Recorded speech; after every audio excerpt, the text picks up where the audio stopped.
Good afternoon, everyone, and welcome to my graduate lecture-recital. This lecture-recital will be entitled Chronicles for all the gifts that God and I will have given me over the years and course of my history of my life.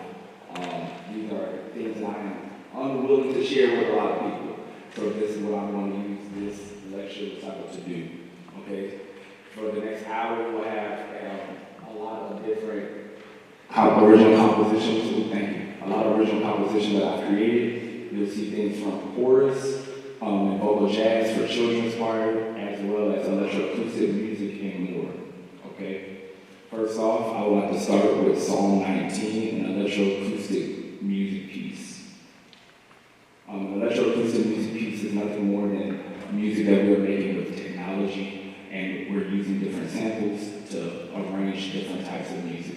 So instead of using different keys and tonality that we usually like, I'm using a lot of different sounds and putting them together to create a different sound world.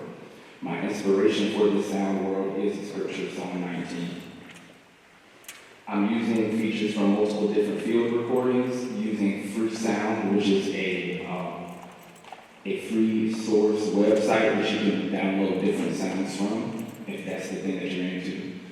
You can also do this from downloading things from YouTube as well. I decided to take different sounds from myself, recording my own voice, as well as different sounds from my environment to create this piece. It's also inspired by Adam Badiscus or Wars.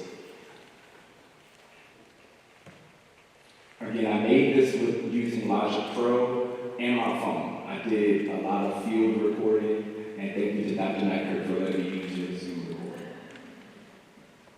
Our family motto is, "In God we trust, all others we check." And in Psalm 19, that is definitely what the scripture is telling us. The scripture is definitely telling us that God has the most supreme authority, and that's the thing that I wanted to take on in my life. And in Psalm 19, it starts with depicting the cosmos being created. So that's what I tried to imitate within the very first part of the piece. If you look at this form chart, I have the piece broken up into 3 different sections, including a closer. The first is space, representing the cosmos being created. The second is elements, so you'll hear a reoccurring sound of change. It sounds like water. Shh, shh. You'll hear that a lot of times. That turns into fire after a rush of wind and rain comes. And then you will hear highway traffic. This was me actually stuck on the side of the road about a year ago. And I decided to just take a field recording of the cars passing me by. And actually in the field recording, they created a Doppler effect where you can hear the decrescendo and crescendo of the sirens going back and forth from side to side. And it's a natural Doppler effect that is within the recording, and all I do is use Logic Pro to enhance it. And without further ado, Psalm 19.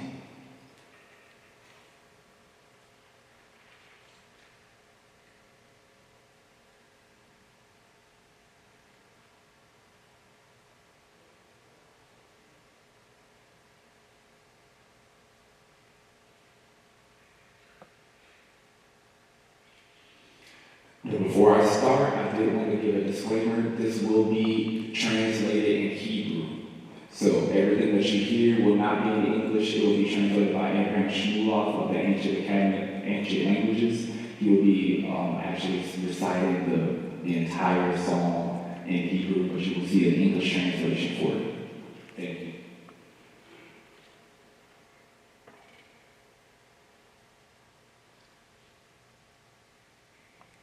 لما تسيح مزمور لداوود.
יצא כבם, ולקצתיהם מביניהם, לשמש שם אוהל בהם, והוא כחתם יוצא מחופתו, יסיס כגיבור לרוץ אחורה.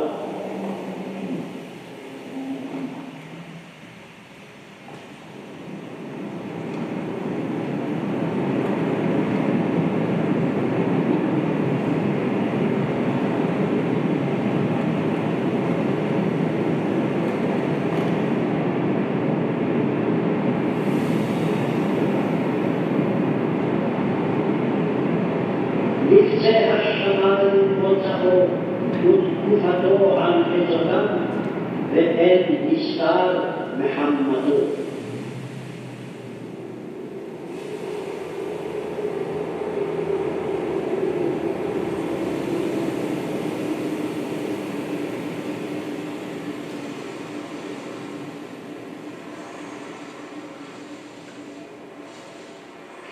תורת אדוני תמימה ושיבת נפש, עדות אדוני נאמנה מחכימת פנו.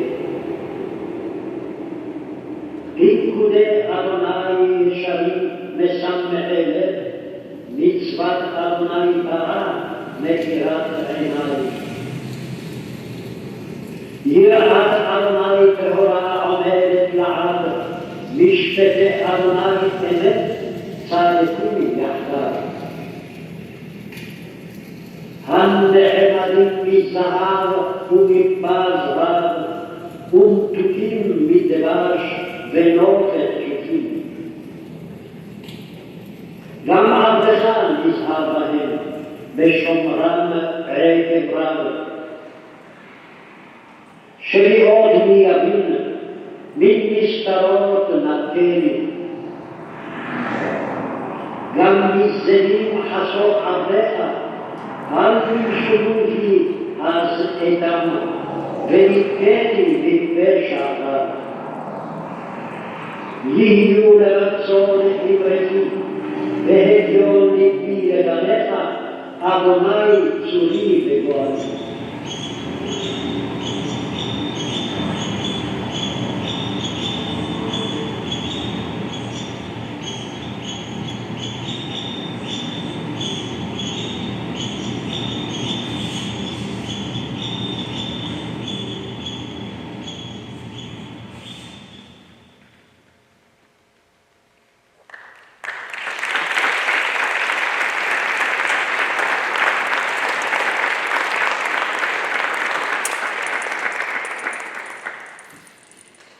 Thank you. The next piece that we'll be discussing is another video that I had. I can just get my screen back up.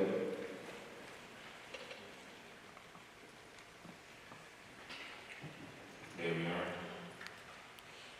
The next title, the next piece is going to be Born to SOAR. That is a song that I've actually got to write with my own students. I actually have some with me right now, and I'm very excited for them to be able to make it. I'm an elementary school music teacher in Virginia Beach City Public Schools, which is where I also grew up. And right now, the biggest thing that I was tasked with was creating music for my students because we just don't have a lot of repertoire. So to have music for us to sing, create our own, right? I also wanted to have a message for my students, especially with the experience that I've had in my own high school coming from Virginia Beach. I went to school at Lansdowne High School where Dr. Springstead was my chorus teacher. We had a traditional song called Leave No Song Unsung, which was written by Linda Spethishek. At the end of each concert, any alumni of the school who was in the magical sports would come on stage and sing that song. It's a very inspirational tune as well that brings in unity for our school. And I wanted to give that to my own students. So we created the school song together in June of 2022. This song is regular song form, so it comes in with an introduction, A section, B section, repeat. And we just keep going back and forth. The differences between each repeat. The first time that we come in, they're only going to hear piano and strings. That's optional for 5th grade strings to collaborate with our 5th grade chorus. After that, the piano will continue to play the accompaniment while the main melody is sung by the students. The first verses are lyrics that are actually written by the students of June 22, as well as a melody written by myself, and we just collaborated it together, and then we continue with the second verse. The second verse is actually our school pledge. Every morning during morning announcements, we say our school pledge, and I just use that as a lyric to fit perfectly. So it's something that we can embody the school's culture within it as well. I added a motif of the Leave No Song Unsung from my high school in the very beginning of this piece. So if you look at the top, the very beginning starts with a 1-5-1 in the left hand. After that, we get into the original Leave No Song Unsung motif, and then we get into an I Like to Soar motif, and it's more so passing it back and forth, and it's supposed to represent me giving to my students as much as my teacher gave to me. This is just a snippet so that you can hear what the original song, Leave No Song Unsung, sounds like versus Born to Soar.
Percussion, and I'm using everything within the key. But as you can see later on, I start to get outside of the key and I start using secondary dominants and different types of chords that add more color to the piece. The last movement, or the last part that we repeat, is actually going to go to a secondary dominant chord to show resolution. Okay? And you'll hear it at the very end. It sounds like it's becoming a different key or becoming major, but it's more so just using a different chord. These are the two chords that are different, that are chromatic harmony in comparison to the top. As a pedagogical piece, that's what I use this for. I use this to teach myself how to teach music better, and as a way for me to make music with my students as a graduate student in my first semester. The hardest part has been teaching young musicians compound meter is really more so giving them the feel and then making sure they understand how to count it afterwards. They're really good at mimicking pneumatic phrases, but it's a manner of actually being able to count the subdivisions within each beat. It's hard for kindergartners to have that kind of understanding, but they do a beautiful job of just performing it. They do a beautiful job. And again, the last thing that I'll say about this piece before performing it on the video is just saying that I wanted to give this piece to inspire them. So a lot of the words that they're saying is more so about for their future as well as their current moment in time. without further ado, Born to Soar by Rosemont Elementary School.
The next piece that we're going to do is called Healing Feelings, and it will be performed by the Norfolk State University Ensemble.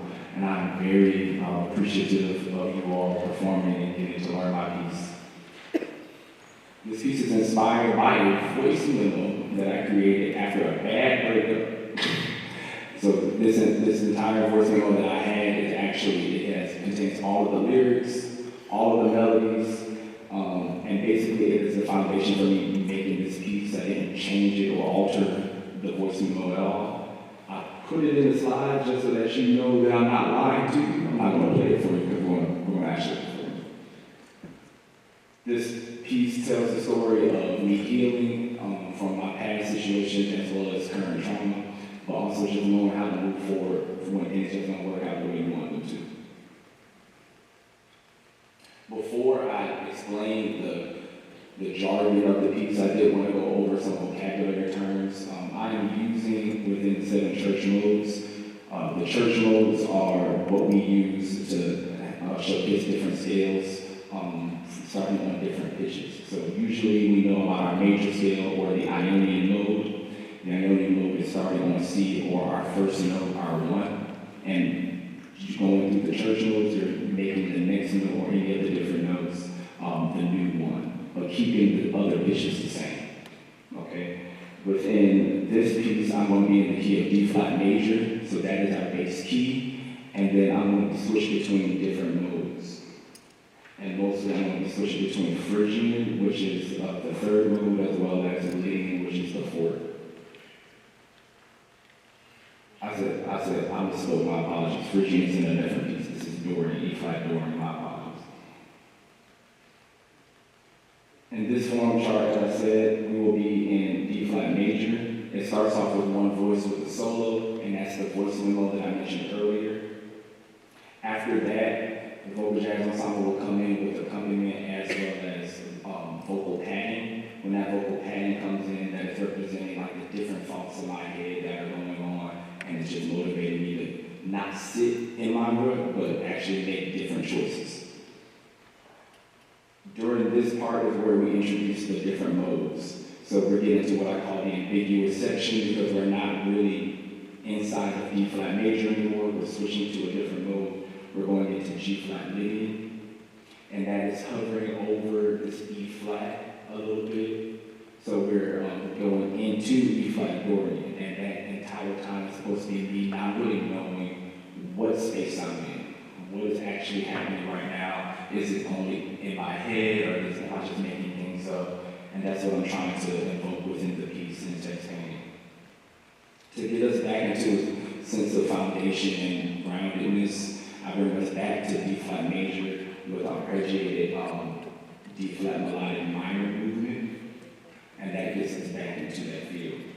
After that, we end, and we actually end without actual words. We end in the scat because I'm lost for words. I really have nothing else to say at the very end of the piece. Here is just some depictions of the actual ambiguous section going from G flat Lydian into E flat Dorian.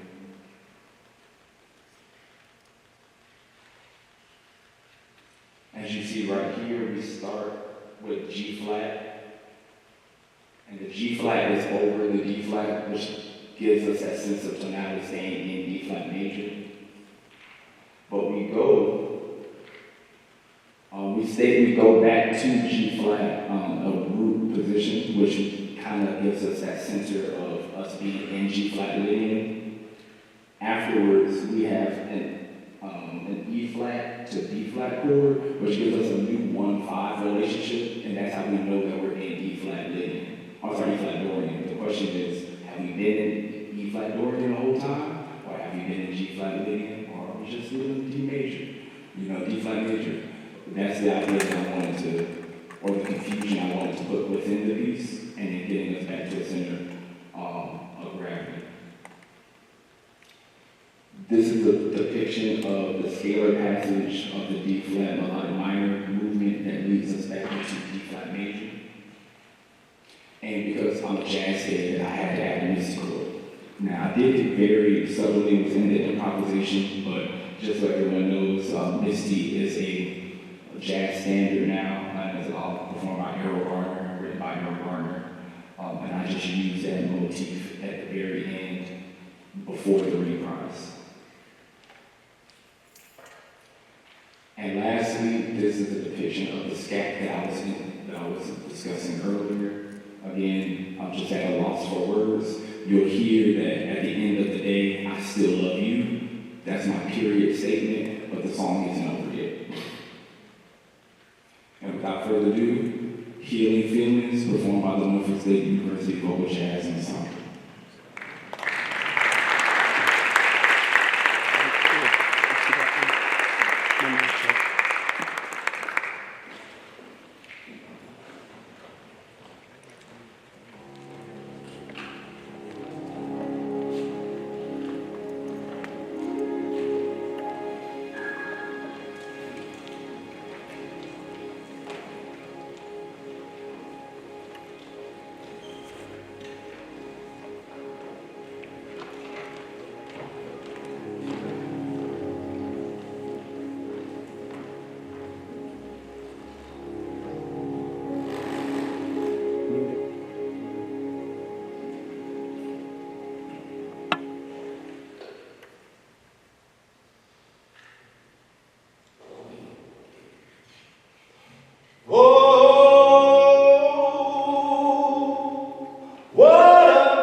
Our fourth piece is going to be Glorious Fugue. Now, I love this piece because I've actually written it 3 times at this point.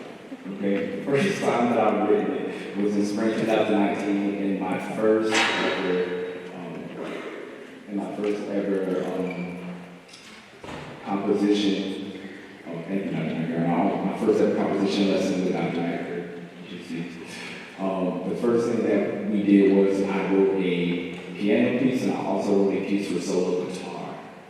That piece for solo guitar has now gone through 2 different versions.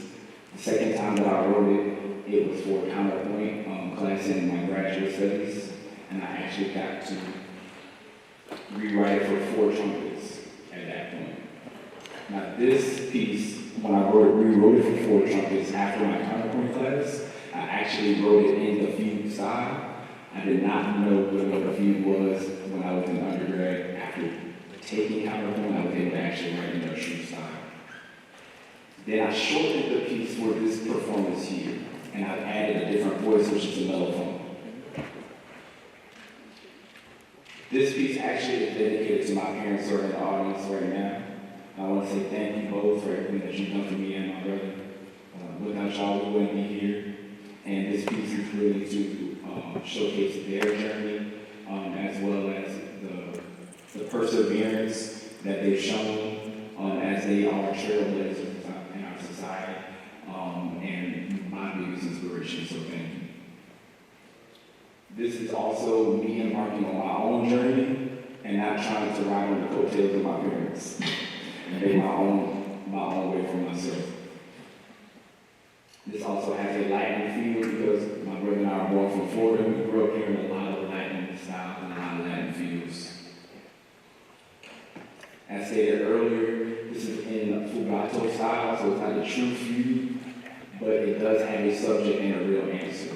The subject is the main theme of the fugue, and the answer or real answer is the same theme either above at the 5th or below at the 4th. Currently, I'm using a real answer above at the 5th. This is the original subject.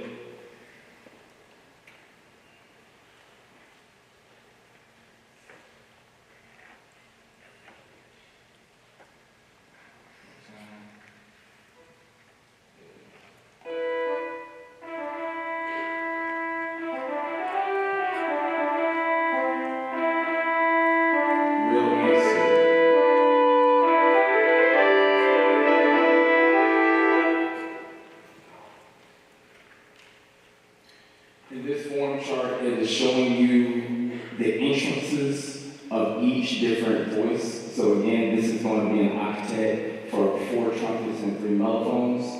The subject is going to be started with mellow 3 and trumpet 3, with the real answer happening within trumpet 2 and mellow 1. The counter subject, which is going to be in retrograde meaning that it's the same subject, just backwards. After that, I use a lot of different writing techniques to connect each phrase. So I use some dovetails, which is having the end of one phrase be the beginning of another phrase at one time. As you can see here, between measure 5 and 8, going into 9 through 13. And all of this build-up is what we call the exposition in this piece. Afterwards, we go into the main episode, which starts to shift and give that fugue-esque sound that we're used to. That will be starting in measure 14, and it's actually with the trumpet 1 is going to be playing the original guitar melody. Trumpet 2 is going to be helping them out with that, and trumpet 4 is going to be having the last subject before the episode. After that, we go into the fugato section, which gets softer and builds in intensity, and then we have a fury of articulation at the very end, mimicking the guitar, the Latin guitar.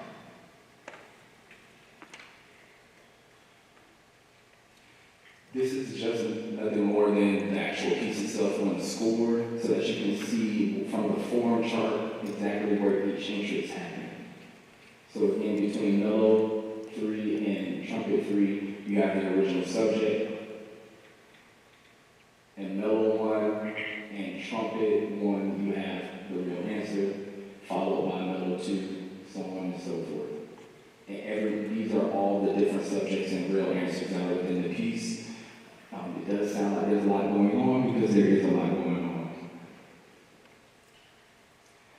Lastly, this is the dovetail that I was referencing earlier, where the end of one phrase is beginning the next, but this dovetail is in the middle of the phrase, so that I can connect it better for phrasing purposes to get us into the actual episode. Last but not least, this is going to be Glorious Fugue by members of the high brass section of the Norfolk State University Spartan Marching Band. And I want to say thank you all for your work. Come on.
recital entitled Peace, Buried Chronicles.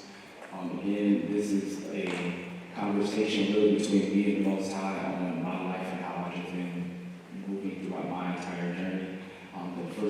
The first movement is actually entitled Homesick Excuses, because I make a lot of excuses for myself on why I can't do things, right? And it's more so, either I'm too tired or I'm not good enough, but that's not what he said about me, right? And so I have to make sure that I'm no longer making those excuses for myself and actually just living in the purpose that he placed me in. So that one is the shortest piece as I'm struggling with that inner turmoil. We start in F major as we are also in the time signature of 12/8. And we're going to continue to switch keys throughout the other two movements as well as we switch meters and fields. At the beginning of the second movement, we're no longer in 12/8, which has a slow 4 triplet feel, and we're now into a straight slow 4. And it feels like everything, all joy has kind of been stripped, and you're trying to actually get back into a sense of peace. We switch from going from F major into A minor, and then actually switch into a triplet feel of 3/4, not a triplet feel of 3/4, straight 3/4, and E Frisian, and then into a triplet feel of 3/4, going into the C, into C major. After that, the last thing that we get into is a faster triplet feel, and that gets us into the dance motif. The dance motif is more so encompassing of the things that I've been doing since I was a kid. My mom will tell you I've been dancing since her womb. Okay. And that's been the thing that I've actually been doing the least. The thing that I love to do the most. So for my recital, I wanted to do something that brings me joy. So I decided to learn how to dance. So for the last movement, it's going to feature tap dancing, and I was taught by Spencer Augustine of Norfolk State University, Spartan right now. I just want to say thank you for everything that you've done and all the long hours and teaching my knuckleheads still how to tap dance. Lastly, each movement has a set of different instrumentations for different colors. The first movement is going to start with solo piano. The second movement is with a duet between piano and vibraphone. The third movement will feature the entire percussion ensemble on xylophone, marimbas, as well as cajon, shakers, and a rain stick. Okay, so we're going to have a lot happening at one time, and it's going to be a lot of fun. Again, each movement is taking a different or depicting a different part of my journey. So this one is talking about premature aging and just growing up too fast. The second movement is about self-reflection and prayer, as well as acceptance to want to live as well as a transformed mindset. And then the third movement is living by the Spirit. Last but not least, Buried Chronicles, performed by the Norfolk State University Percussion Ensemble.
concludes my graduation recital. I want to say thank you to everyone who contributed to this. Thank you to Wilders for letting us be here during this time. I heard it was the last performance of the year. Excuse me being out of breath. But thank you for your time. If you are part of my reception for all performers, room 429, okay? 429. Okay. All right. Everyone, thank you for your time. Have a blessed evening.